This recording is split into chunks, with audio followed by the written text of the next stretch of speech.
the death of cable news? Is that greatly exaggerated as you look 5, 10, maybe even 15 years out? Is that a reality? I think it's like the death of radio, right? I think it will absolutely decline. Mm-hmm. The sub fees will decline, and that's why you're seeing cost cutting. I think there's a floor. I don't think that one day you're going to wake up and there's zero cable subscriptions. That was former CNN Worldwide Chairman Chris Licht speaking with Yahoo Finance's Shauna Smith at Wednesday's Yahoo Invest Conference. Now, Licht's view is the same as many others. There'll be a bottom for cable, but no one knows if it's arrived yet or how bad it'll be when it finally gets there. Joining us now, Robert Fishman. He's a guy who's thought a lot about this. MoffettNathanson senior analyst. So, Robert, you heard what Chris Licht had to say there, like sort of likening this to radio. Where do you think we are in that cable cycle? Yeah, thank you. So I guess there's a couple different ways to look at this, both from the distribution standpoint and then from the advertising standpoint. The radio analogy one we've actually made as it relates to linear television advertising, because we do think that that is going to continue to come under significant pressure going forward as the eyeballs continue to shift to the connected TV and streaming landscape.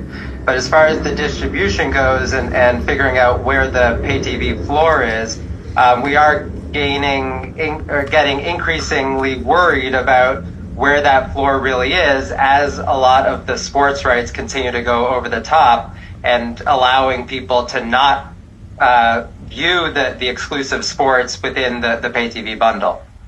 Robert, let's switch gears and talk about Disney. I know you have a buy on that name. You're a believer, Robert. What are you looking for when they report?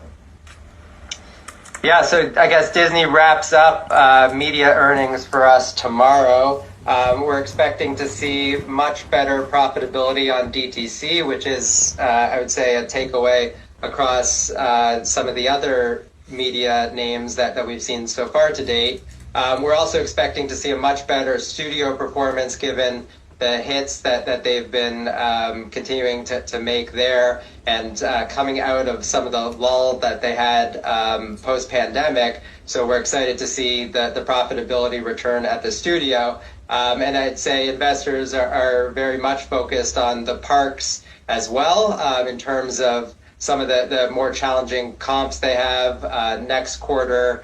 After they finish reporting September quarter, we'll start to see some of the impact around the hurricanes hitting their numbers. So that's their Q1 fiscal calendar year. And then really going ahead, thinking about 25, it's going to be about how Epic at Universal might impact on the parks. But overall, we feel that the parks are a very strong asset for the company that don't get fully appreciated.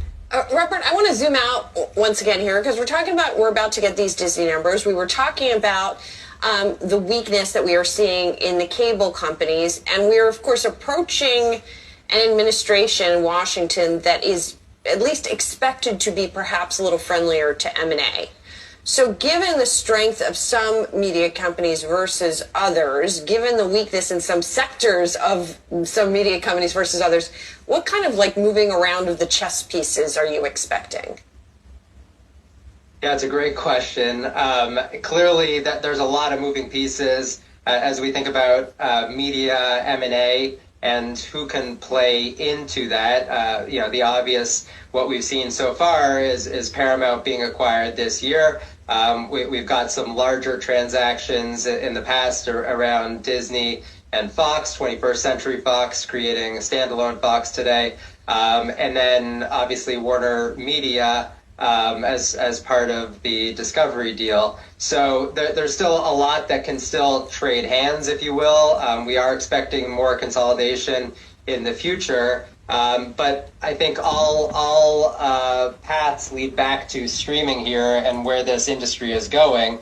We did get the comments from Comcast that they're looking to explore a cable network spinoff, but really our focus is on how some of these standalone streaming services can continue to operate independently or if they need to join forces with others.